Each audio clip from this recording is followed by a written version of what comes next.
Good morning. I am Bob Allison. I teach history at Suffolk University in Boston, and I also am president of the South Boston Historical Society. And I'm really happy to be with you to talk a little bit about the most important holiday in March, probably the most important holiday of the year, and that is Evacuation Day, March 17th, also known as St. Patrick's Day. But Evacuation Day, very important history in the city of Boston and in the country. So I'll be sharing with you a little bit about this important holiday this morning or this afternoon, whenever you happen to be watching it. So let me start by just explaining what's happening in Boston in 1774, 1775, and 1776. Of course, the big story is Boston is occupied by the British Army. In the wake of the battles at Lexington and Concord, you have the city of Boston or the town of Boston occupied by about 8 to 10,000 British troops. And in the harbor, they have their warships. But after Lexington and Concord, somewhere between 10 and 20,000 colonial militia troops were camped in an arc stretching from Cambridge and what is today Somerville. The British here are occupying Charlestown and down into Roxbury. And Roxbury, of course, controls access via Boston Neck to the mainland. So the British really are besieged. This is what we call the Siege of Boston in 1775 and 1776. You get another view of the area, and you can understand now the British really are surrounded. They hold the high ground here at Charlestown, and here on Dorchester Neck, this is actually the pasture land for the town of Dorchester, which is here. And this is where you would graze your cattle if you lived in Dorchester. Very high ground here, though. And this is actually the highest ground south of the town. And it's a strategic point. After the Battle of Bunker Hill in June of 1775, one of the British generals, Sir Henry Clinton, advised the others that we should fortify Dorchester Neck. And the others dismissed that, saying, no, even if the rebels could take the neck and hold the heights, they never could possibly hold them. Plus, the rebels don't have any artillery. So no point fortifying the high ground south of the town. And then, of course, off of Dorchester Neck is Castle Island, very strong fortification. The area, of course, has changed quite a bit since then. Now, in July of 1775, a new general arrived to take command of these militia troops who were surrounding the town, and that, of course, is George Washington of Virginia. And Washington really is not impressed with the New Englanders that he meets. He had been told that they're all fierce as lions and ready to fight. He finds that these are really a disagreeable set of people. Each one thinks he's as good as everybody else. They elect their own officers. They won't listen to orders. And so he finds this kind of a troubling thing to acclimate himself to this motley group of militia, as well as to get them to turn into a capable fighting force. He does meet a couple of New Englanders who impress him, and one is Henry Knox. Knox, at this time, 24 years old. He had a kind of a tough childhood. His father was an alcoholic, ran off. Henry Knox had to drop out of the Latin school, and he becomes an apprentice to a book and stationery seller.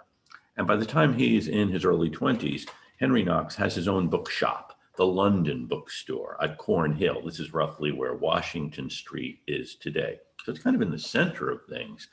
And his book specializes in some things that were of interest to Knox, who has a real interest in military science. He has a lot of books on military science, that is, building structures, building fortifications, artillery, and that kind of thing. He is in a local artillery unit in Boston, but when the war breaks out, he is not.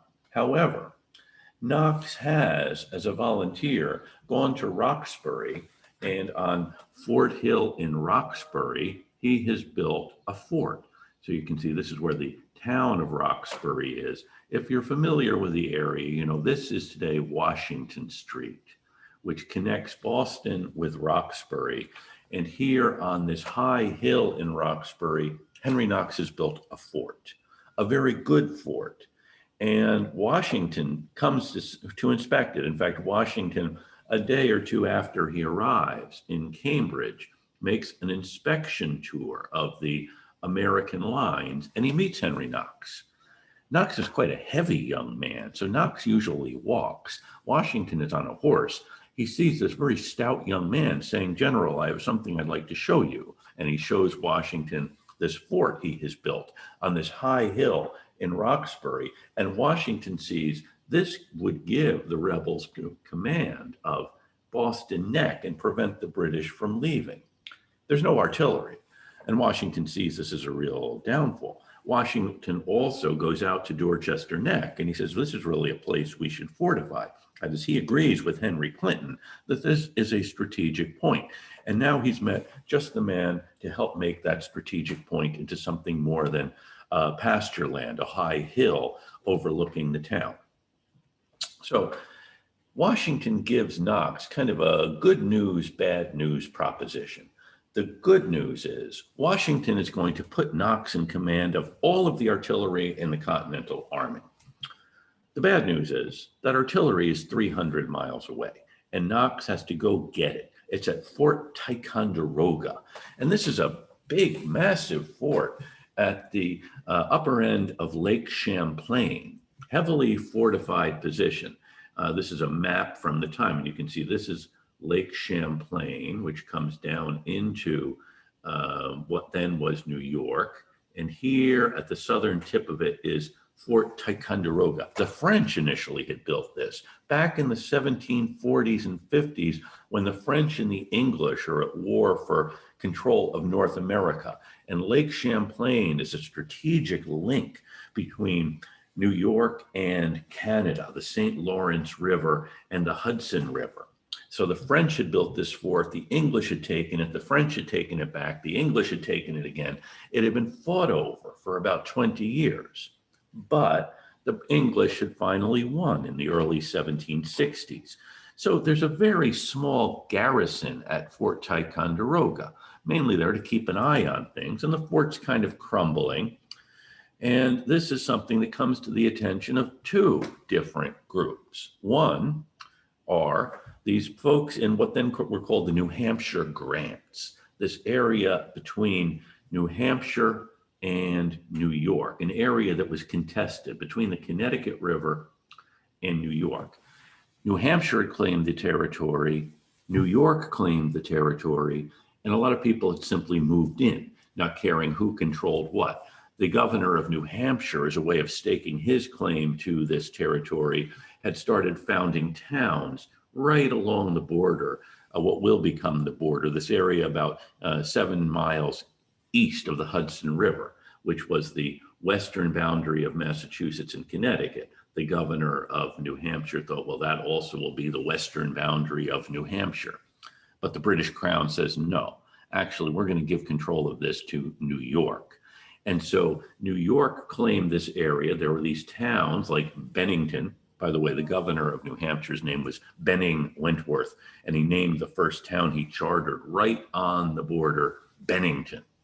Really a way of staking his claim to the territory. Anyway, I'm getting a little sidetracked here with the story of Vermont.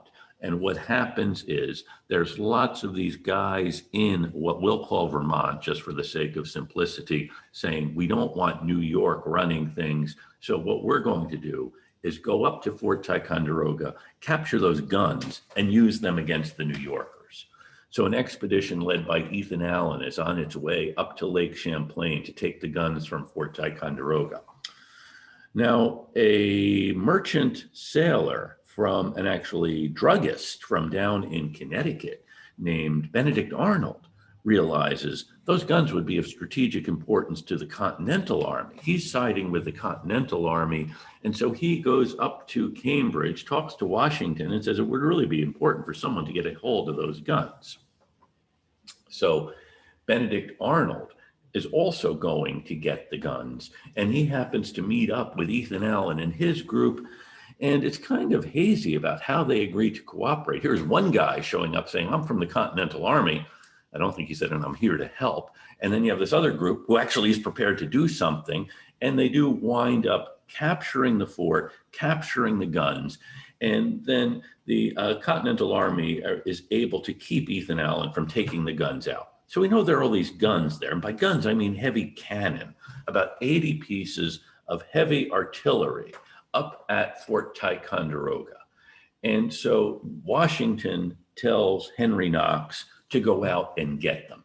And Henry Knox goes out with his brother, his younger brother. He doesn't take a detachment of troops. He doesn't take a squadron or a battalion, 2 guys.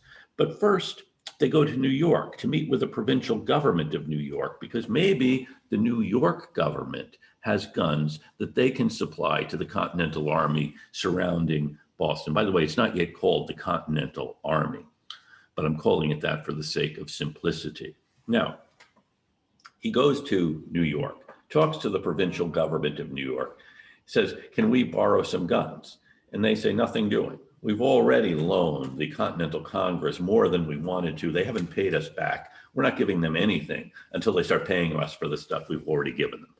So Knox and his brother go up to Fort Ticonderoga, where they find this crumbling fortification, but with these very good guns. So then Knox and his brother hire some local farmers who have teams of oxen. They build sleds so that they can haul these guns over the frozen roads of the Berkshire Mountains to Fort Ticonderoga. 80 pieces of artillery.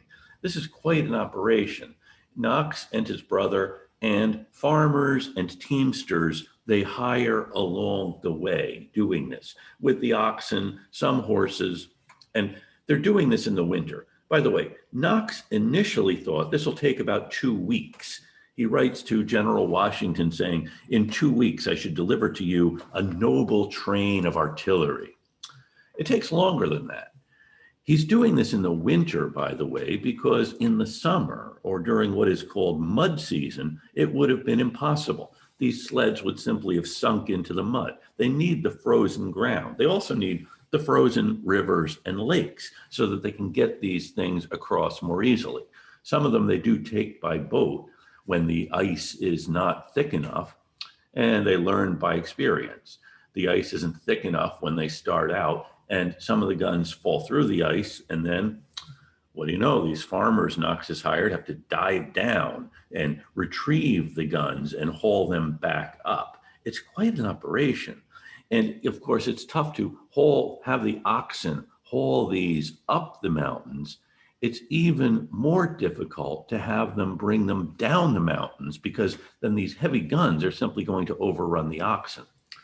By the way, each one of these guns weighed as much as the entire starting line for the New England Patriots.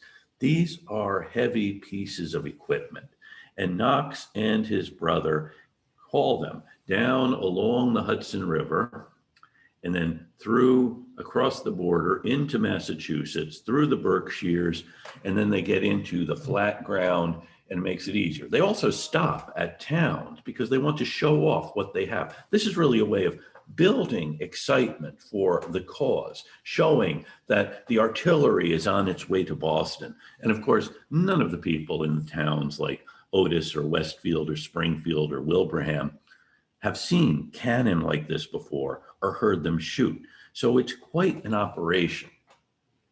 The map you see now was actually done in actually it's a recent map, but in 1926 and 1927, for the 150th anniversary of the American Revolution, the state of New York started marking this trail.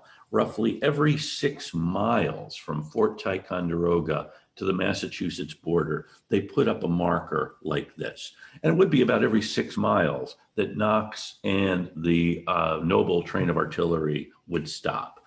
They get to the Massachusetts border, and by this time Massachusetts is thinking, well, New York is doing that, maybe we should too. Massachusetts put up markers like this, and in fact, at the border at Alford, there is one marker. On one side, it has the New York medallion, and on the Massachusetts side, it has the Massachusetts medallion. And this, incidentally, is the first historical trail marked out for historical reasons. This is really the dawn of the era of the automobile. So the Knox Trail had been created by Henry Knox back in the 1770s. He didn't really mark it.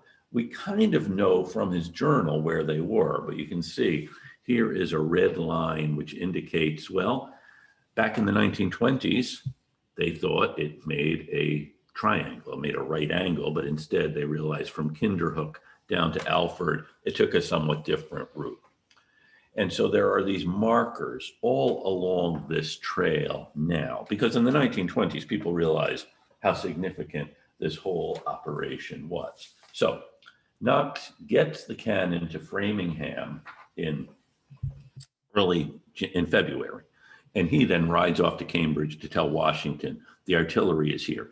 And people from the Continental Forces as well, this is early 1776, as well as from the provincial government of Massachusetts, go out to see the artillery camp.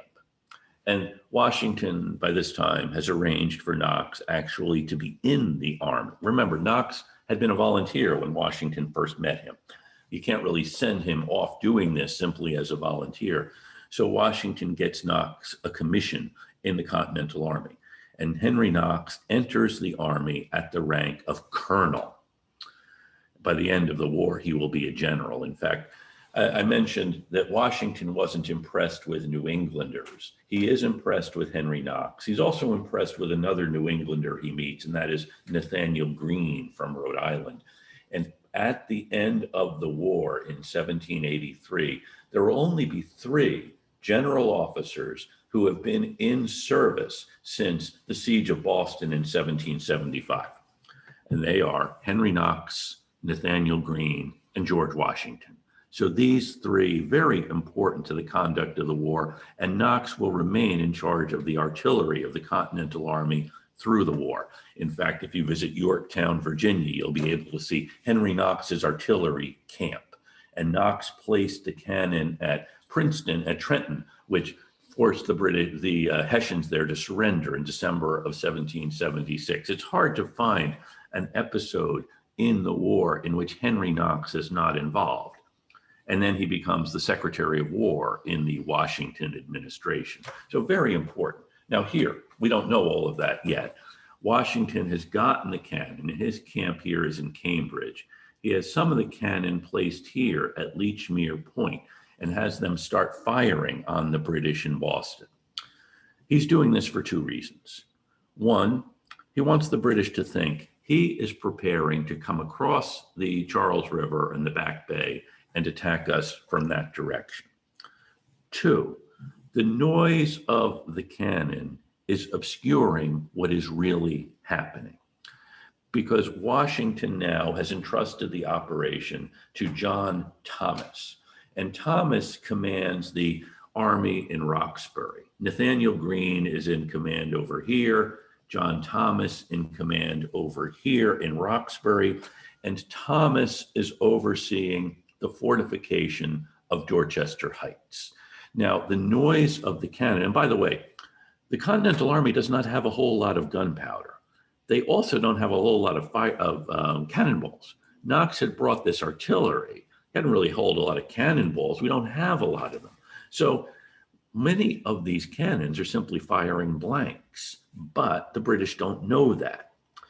They're firing enough so that the British get the idea. In fact, there's a steeple at Brattle Square, roughly where Government Center is today, that has had a cannonball lodged in it from one of these pieces of artillery. Now, John Thomas is overseeing this operation. Back in June of 1775 at Bunker Hill, overnight, the Patriots had built a fortification that was able to withstand 2 British assaults. They only surrender when they are out of ammunition. And General Gage and General Howe actually had said that these men did overnight what would take his army 3 months to do. They were able to dig in at Bunker Hill. However, it's now February, early March of 1776. The ground is solid. They can't dig anything into the ground at the top of Dorchester Heights. So in Roxbury and Dorchester, these rural towns, the men are cutting down trees so that they can make chandeliers, not the things you hang from the ceiling, but actually a piece of military equipment that sits on the ground like a fortification, and fascines and other things, kind of troughs, wooden troughs that they are going to haul to the top of Dorchester Heights and fill with rocks. They can't dig, but they can make these fortifications. And on the night of March the 4th, General Thomas has 700 men take the cannon from Roxbury through, I'll find a better map here to show you, from Roxbury down to Dorchester and then to Dorchester Neck, and placing the cannon at the heights. And also we're firing the guns over here so that the British won't hear these wagons pulling the cannon along the roads in Roxbury and Dorchester. The men also line the wagon wheels and axles with hay so that the British can't see them. And someone had the foresight to put up bales of hay along here so that anything passing on the other side of what becomes the South Bay won't be observed by the sentries on Boston Neck. And on the night of March the 4th, these 700 men complete this operation, putting up these cannon. They also put up, by the way, some wooden logs painted black, so the British down below will think those are cannon. And also the British don't know how little gunpowder and how few cannonballs these men actually have. So it's quite an operation. And on the morning of March the 5th, the fortifications are ready. And Washington, according to tradition, comes to Dorchester Heights, and he knows the significance of the 5th of March. And he asks the men, he exhorts the men, saying, "Will you men of Boston allow them to triumph on the 5th of March?" Because he knows what's going to happen is the British are going to come out and try to take the heights. What's the significance of the 5th of March? It's the anniversary of the bloody massacre of 1770, a date Bostonians had commemorated since 1771. And sure enough, the British forces do come out from Boston to try to storm the heights. Another piece of the equipment that Washington had Thomas bring were nets, rolled into a cylindrical form filled with rocks. And so these are resting on top of the hill. They form a piece of the fortification, but also when the British start climbing the hill, the men can push these down and the rocks will spin down and knock over anyone climbing the hill. In one of his orders, Washington had written out all of his instructions to Thomas, and then he sealed up the envelope to send it by messenger off to Roxbury. He remembered he had forgotten something, so he wrote on the outside, "Don't forget the barrels." They called these barrels. Don't forget the barrels. It's also something we say in South Boston when it snows. Don't forget the barrels, because we use those to mark our spaces, echoing Washington, his message to General Thomas. And by the way, I mentioned that Henry Knox was a rather large man, and he, as I said, too heavy to have on a horse. You wouldn't want to trust a horse under him. And he does, however, in one day, Washington's headquarters is here in Cambridge, walks from Washington's headquarters to Dorchester Heights and back twice. And every time Henry Knox went into battle, he generally walked. So you have Washington and General Thomas overseeing the fortification of Dorchester Neck and Dorchester Heights. And the British do try to storm the heights, sending out a force. This is a view from the top of Dorchester Heights. You can see this is Fort Hill in Boston. Here is the town of Boston. See, this is pasture land that they fortified. And here in the harbor would be British ships. And the British do try to take the heights. Now, when the British leave Boston to take the heights, Washington does what he really wanted to do, which is go from Cambridge, bring his army from Cambridge and try to take Boston. His generals kept telling him that's a bad idea, but Washington thought as a general, what he should do is have a big pitched battle and that will convince the British public they have to give up the war. When he read about the Battle of Bunker Hill, he was actually on his way to take command of this army. He thought, that's great. All we need to do is have another battle like that, and the British public will give up. His generals realized that another big battle likely would wipe out the Continental Army. So they kept telling him, no, let's not do that. And it's a long process by which Washington learns to listen to his generals, and also learns that the kind of war he's fighting isn't a war where you fight a pitched battle against the enemy, but it's one where you're going to wear the enemy down. And in this case, he doesn't get to attack Boston, nor does General Howe get to take the Heights, because what happened, remember it's March the 5th, a big nor'easter blows up. There weren't weather reports in these days. Nor'easter, no one knew it was coming, blows up. The British fleet is scattered. They have to take refuge on Castle Island. And that also prevents Washington from trying to take the Heights. So General Howe can say he has tried, but has not been able to retake the Heights. So a few days after this, the chairman of Boston's Board of Selectmen appears at the town line on Boston Neck. He has a white flag, and he has a message for General Washington saying he has heard General Howe say that if Washington does not fire on the British troops as they are leaving, General Howe won't burn Boston on his way out. And Washington doesn't answer this. He says it's not an official communication.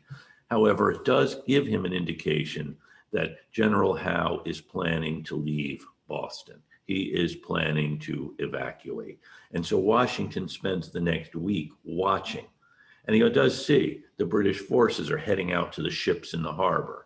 The British also have to account for about 1,100 or so loyalists, that is, people who wanted to remain loyal to the British crown, and we're afraid of what would happen if they stay after the rebels take control of Boston.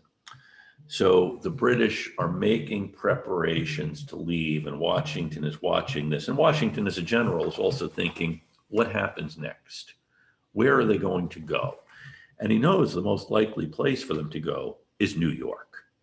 And by the way, the British had recognized that Boston wasn't the best place from which they could win back the loyalty of the American people. The rebels in Boston were just out of control, a bunch of religious fanatics, no reasoning with them. What we should do, the British think, is set up shop in some place that is more accommodating, like New York. And the British are preparing to go to New York. So Washington is also sending some of his forces down to New York to fortify New York. Also, he is sending others up to Canada because there's been an American force in Canada. In fact, the Americans occupied Montreal at this time. And around Christmas, between Christmas and New Year's, the American army, again, Benedict Arnold is part of this expedition, have tried to take Quebec, and they fail. So there's been a disastrous campaign around Quebec. So now Washington sends General Thomas, the man who oversaw the fortification of the Heights, up to Canada to kind of take charge of that operation. Thomas, sadly, had contracted smallpox. There was a smallpox outbreak in Boston at the time, and some of the soldiers who were going up to Canada also had the smallpox virus. And by May, Thomas has the smallpox. He gets up to Canada really to oversee the evacuation of the American forces, and he dies of smallpox in Canada. So Washington sees the British are leaving Boston, but they're going to other places. And meanwhile, they are watching. And on the 17th of March, by the way, this week, the week of March the 17th, the sentries at Washington's camp would give a challenge to anyone approaching. And the challenge was Boston. And you needed to know the countersign or they wouldn't let you in the camp. And the countersign was St. Patrick. They knew the significance of the 17th of March. All in all, it's not going to be a good day for Mother England in Boston. And on March 17th, they see that the last of the British forces have gotten onto their ships and they're dropping down the harbor. So Washington does a couple of things. One, His orders are, no soldier can enter Boston. And then he relents. A soldier who has had the smallpox may, but he doesn't simply want people streaming into Boston, because this town has now been occupied for about 2 years. And the British have been cut off from sources of firewood and food. And so they've been cutting down trees. In fact, every tree in Boston has been cut down. Most of the fences are gone. Most of the shutters are gone. Pews in a lot of the churches have been burned up for firewood. And at least one church, the Old North Meeting House, that was the old church of the Mathers, has been torn down for firewood. Now, you may think, boy, that's really an egregious thing, cutting down all the trees and knocking down churches. But if you spend a winter in Boston without heat or firewood for cooking, you're certainly going to look at an empty church differently when you pass it by. So then Washington has General Artemis Ward, and Ward was the commander of the British forces in Massachusetts. He was the supreme commander before Washington showed up. So he's the chief military officer for the province of Massachusetts, and he's also the guy Washington replaced. And he is the guy Washington chooses to lead the forces into Boston.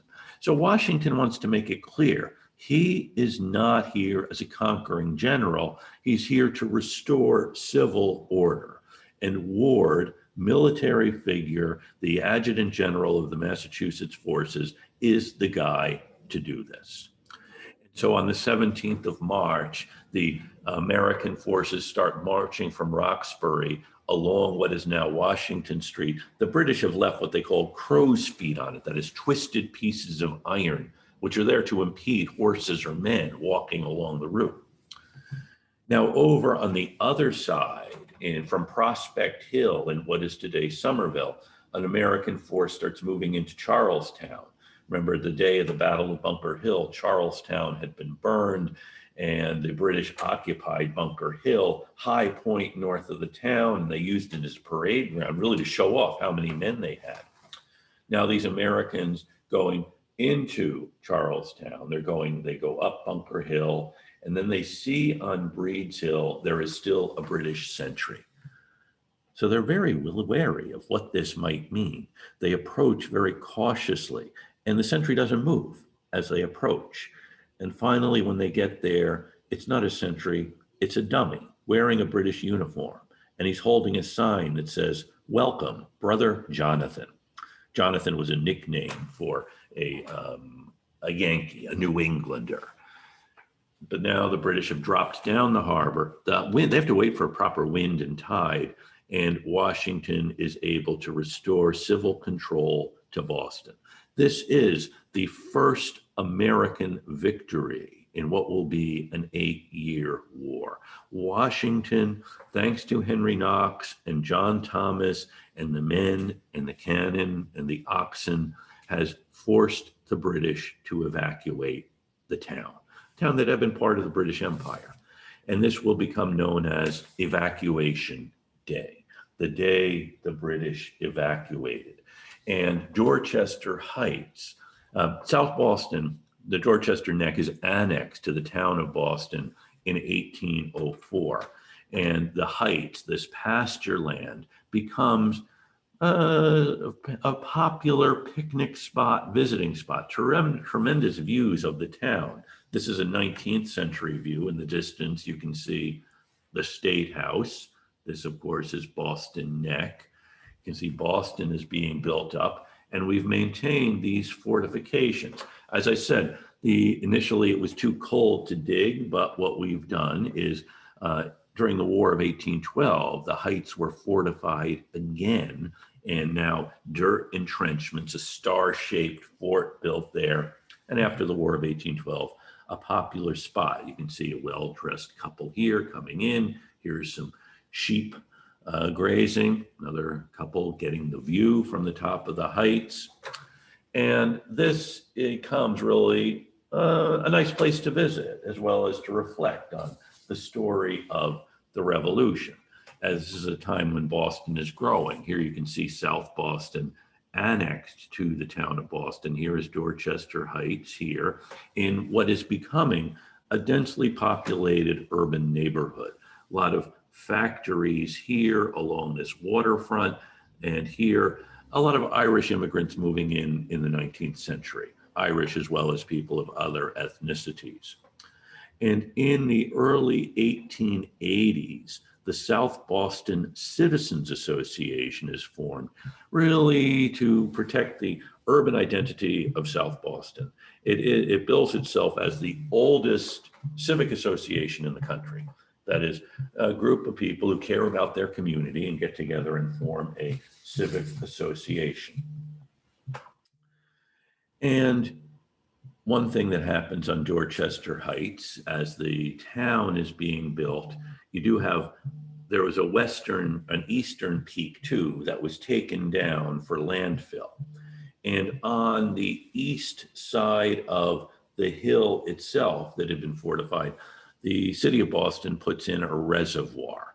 On the other hills of Boston too, the city puts in reservoirs, because the idea here in the 19th century engineering idea is you put in the reservoir at the top of a hill and then the water flows down.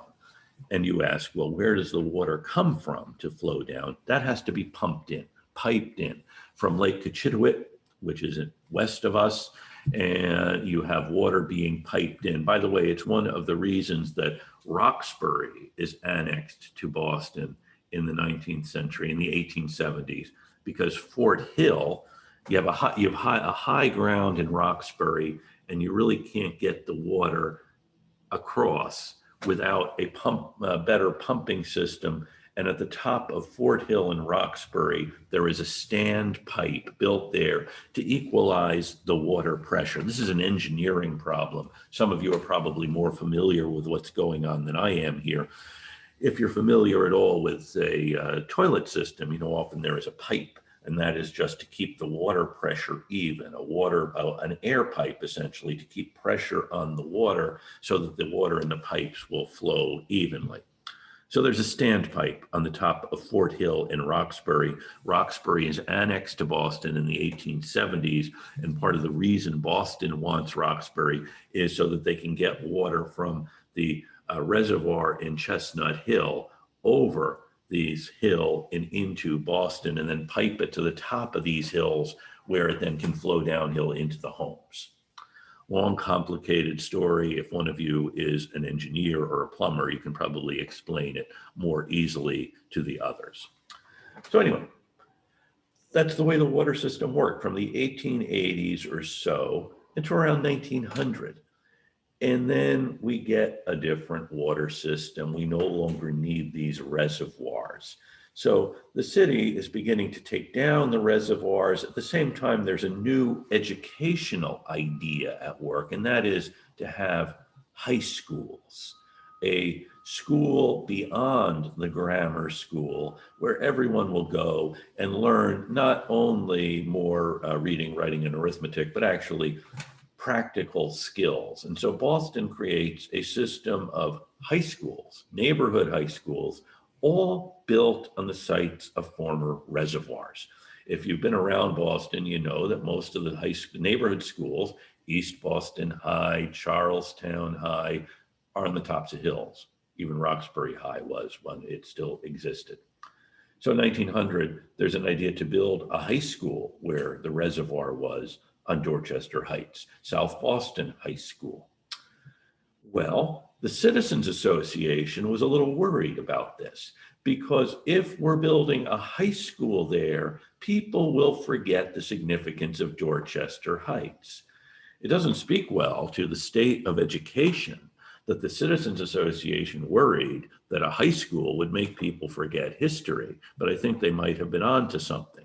So the Citizens Association began to campaign to commemorate Dorchester Heights with a monument. And so in 1902, the Dorchester Heights Monument is dedicated. And the monument is designed to look like a New England meeting house. It has that square steeple like a New England meeting house, a bell tower, and it is visible for miles around.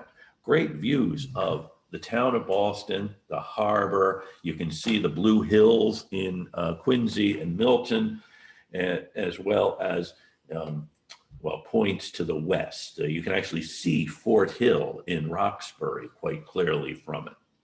So the monument built in 1902, and in 1902, we have the first Evacuation Day Parade. Now, there already is a St. Patrick's Day Parade in Boston from the 1870s. Well, in Boston in the 1730s, it had a St. Patrick's Day Parade put on by the Honorable Sons of St. Patrick, which was a charitable organization, mainly Protestant Irish.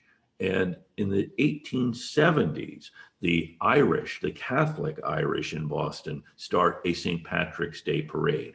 The Evacuation Day Parade is something different. The first Evacuation Day Parade commences after the dedication of the monument. And by the way, the principal speaker at the dedication was Henry Cabot Lodge, senator from Massachusetts, as well as a PhD in history from Harvard. And Henry Cabot Lodge spoke about the importance of Dorchester Heights and Henry Knox and the American Revolution. He was, as I said, an historian. And then there is a parade. It's primarily a military parade, and it remains a military parade for the next half century. And the Citizens Association every year will have a banquet. It still has a banquet around Evacuation Day. Well, it did not last year. It won't this year, but it did. And you can see from this program for the banquet that this is quite an affair. It's actually downtown at the Hotel Lenox on Exeter Street. You can see the speakers include the governor, the mayor, a senator, a member of Congress, a former senator. Father Mortimer Toomey is the pastor at St. Bridget's Church.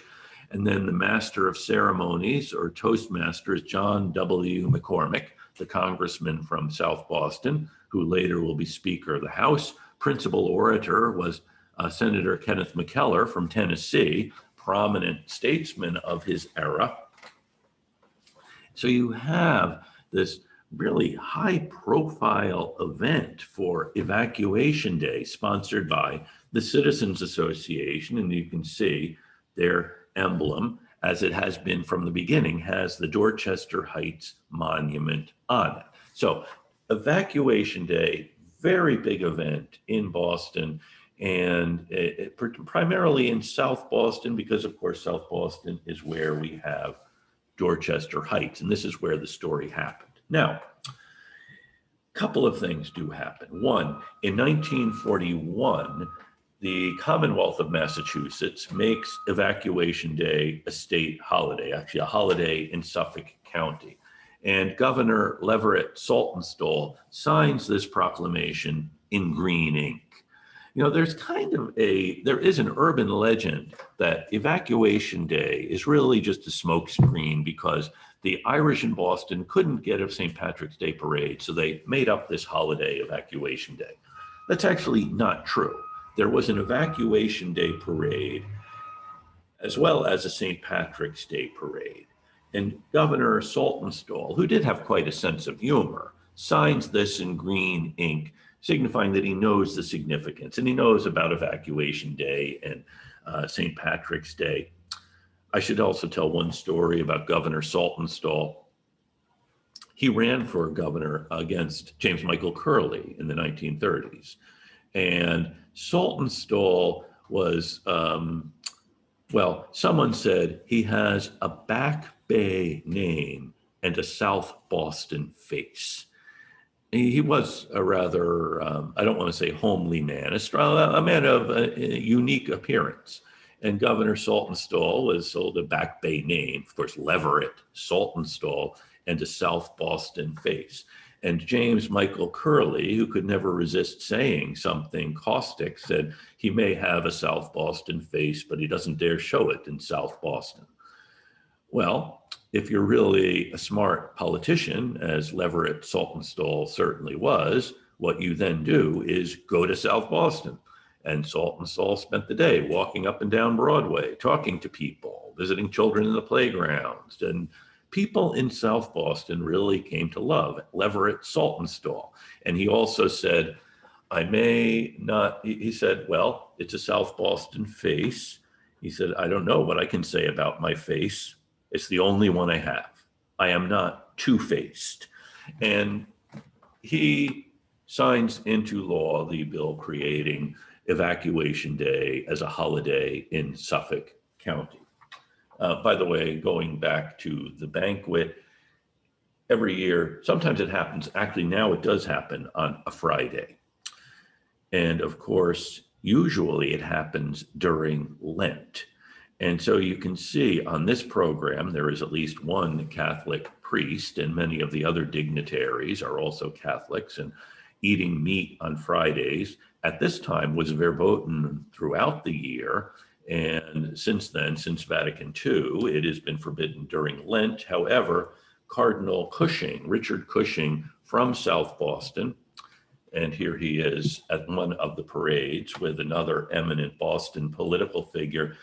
Cushing gave the Citizens Association a dispensation in perpetuity to eat corned beef on the Friday night of the banquet. Here you can see another of the parades in the 1940s with James Michael Curley, the mayor, and Richard Cushing, then the Archbishop, later the Cardinal, meeting in Broadway at South Boston before the parade. As I said, military parade, and the parade does take on a great political significance. Politicians have to be there. And I am told that Curley always caused a stir. People waited for Curley's car. And here you see Curley in his fur coat talking to the Archbishop, two very savvy political figures in Boston. It's hard to think of two more important figures in the history of Boston in the 20th century than Curley and Cushing. And if you notice this picture, everyone's looking at Curley. They're not looking at Cushing. You know, this is when Curley is running for his last term as mayor.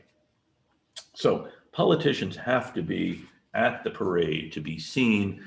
And the political leaders in South Boston realized that what they could do to make sure everyone is there on time is get everyone together for breakfast before the parade. It's also an hospitable thing, also a way of building camaraderie, because you as a political figure are going to need favors somewhere along the line. So somewhere around 1910, we have a breakfast before the parade. And then it's kind of an ad hoc thing. In fact, in the 1940s, there are two rival breakfasts, one sponsored by the state legislator from South Boston, the other by the mayor, not Mayor Curley, but Mayor Hines, as they're kind of rivals here. And by the end of the 1950s, the breakfast is sponsored by the state senator from South Boston. At that time, it was a man named John E. Powers. So Powers has a breakfast, and what the politicians do when they get together and there's no press around is they would tell jokes, or they would kind of make fun of each other. Someone said, this is the one day we get to say the things we wished we could say every other day of the year. So the breakfast is really a private affair, usually held in a club or restaurant in South Boston. The politicians are there as they prepare to go to the parade. And in the 1960s, Powers is joined at the breakfast by the state rep from South Boston, William Bulger.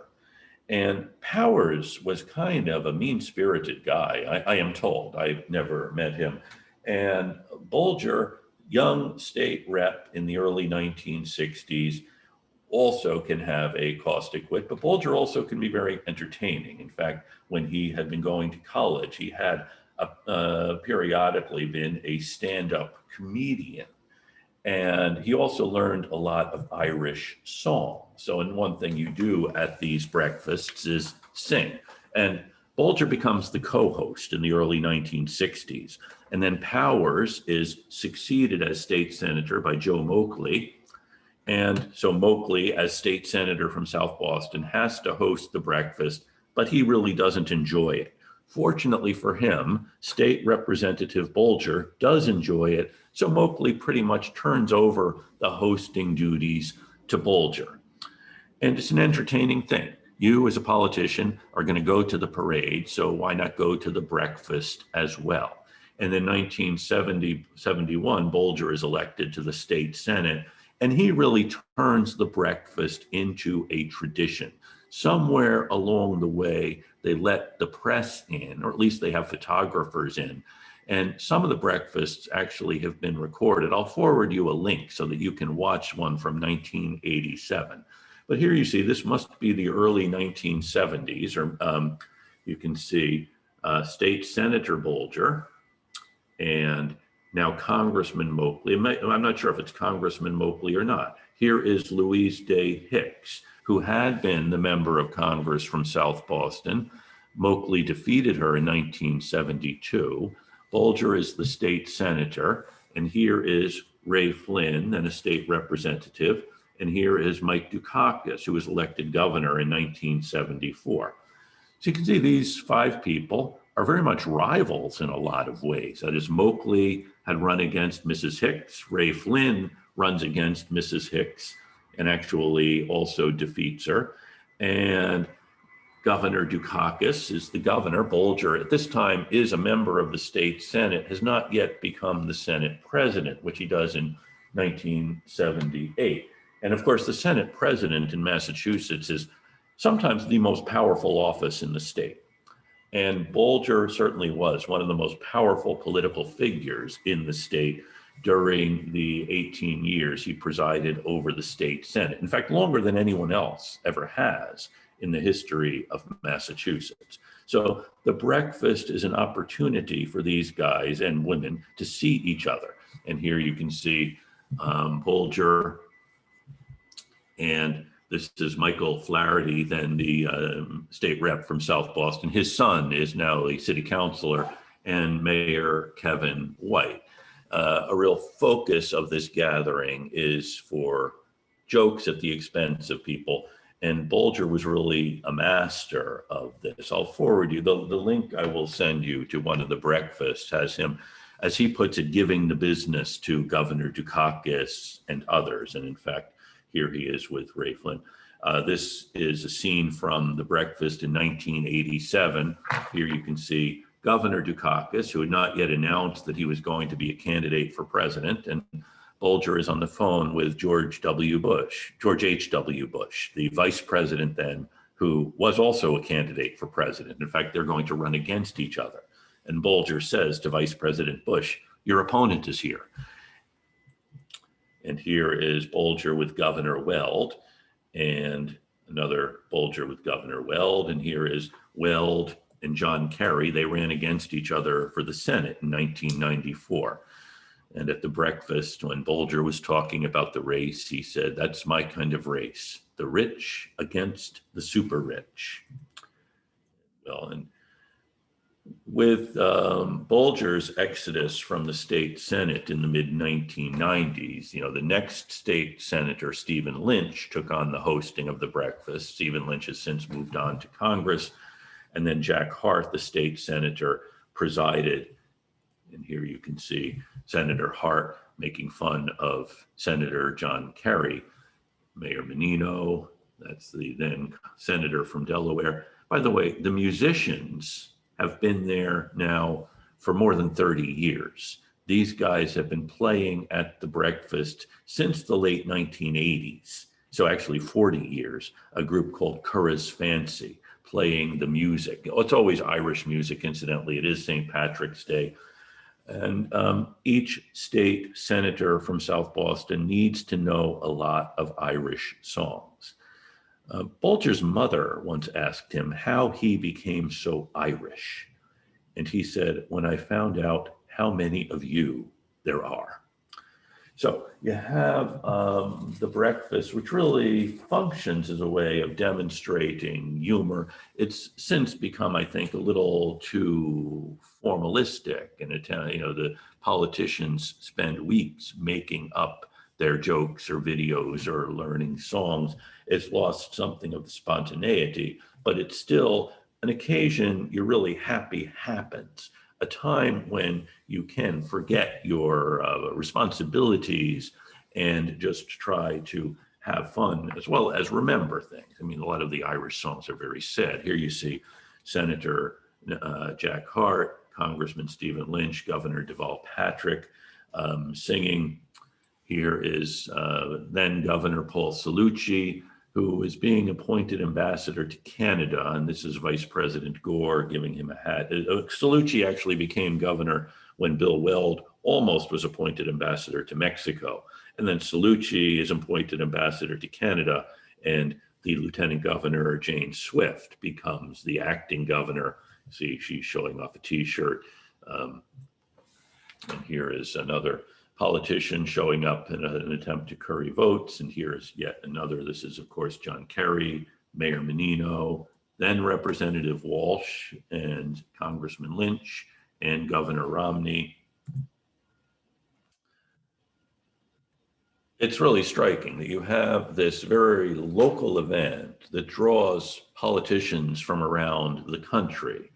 And here, Linda Dorsina-Forey was the state senator from South Boston. She succeeded Jack Hart. Of course, she's Haitian American. However, her husband, Ed Forey, is the publisher of the Irish Reporter.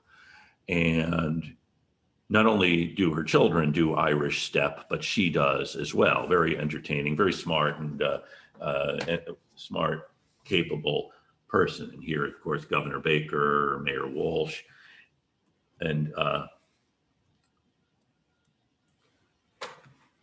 Maura Doyle, who is, I think she's the clerk of courts, and she's actually hilarious.